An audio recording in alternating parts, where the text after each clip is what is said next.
বোরকা পরে রাজধানীর মালিবাগের ফরচুন শপিং মলে স্বর্ণ লুট করেছে দুই যুবক। শম্পা জুয়েলার্স নামে একটি দোকান থেকে প্রায় 10 কোটি টাকার স্বর্ণ চুরি হয়। পুলিশের ধারণা তারা পেশাদার অপরাধী। সাব্বির আহমেদ জানাচ্ছেন বিস্তারিত।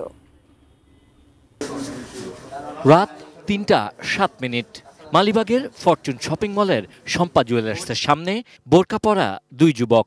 পরিচয় গোপন রাখতে তাদের এই ছদ্মবেশ।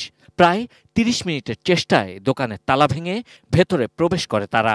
10 কোটি টাকা মূল্যের 500 ভরি স্বর্ণ লুট করে নিয়ে চোরেরা 1 মিনিটে সেখান থেকে পালিয়ে যায়। শপিং মলের 3য় তলার টয়লেটের জানালার গ্রিল কেটে চোর ভেতরে ঢুকেছিল।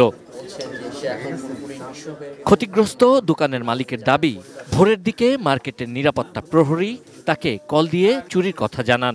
স্বর্ণ লুটের সঙ্গে নিরাপত্তা প্রহরীরা জড়িত বলেও অভিযোগ তার। আমার দোকানে 400 ভরির মতো গোল্ড ছিল এবং 100 ভরি প্লাস বন্দুকি সোনা ছিল। নগদ টাকা ছিল 40,000।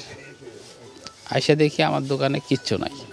এ ঘটনায় মার্কেটের নিরাপত্তা নিয়ে প্রশ্ন উঠেছে।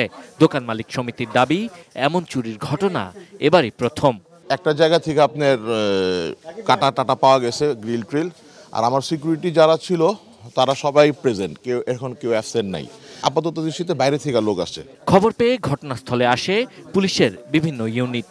সংগ্রহ করা হয় বিভিন্ন আলামত। যে বা যারাই করুক তাদেরকে আমাদের আগে শনাক্ত করতে হবে। মার্কেটের যারা কর্তৃপক্ষ আছে সবার সাথে, ইভেন সিকিউরিটি গার্ড থেকে শুরু করে সবাই আমাদের নজরদারিতে আছে বা তাদের সবার কথাই আমরা শুনবো, সবার অ্যাঙ্গেলেই আমরা চেষ্টা করব। চুরির এ ঘটনায় থানায় মামলা করেছেন শম্পা জুয়েলার্সের মালিক। Sabbir Ahmed, ATN News, Dhaka.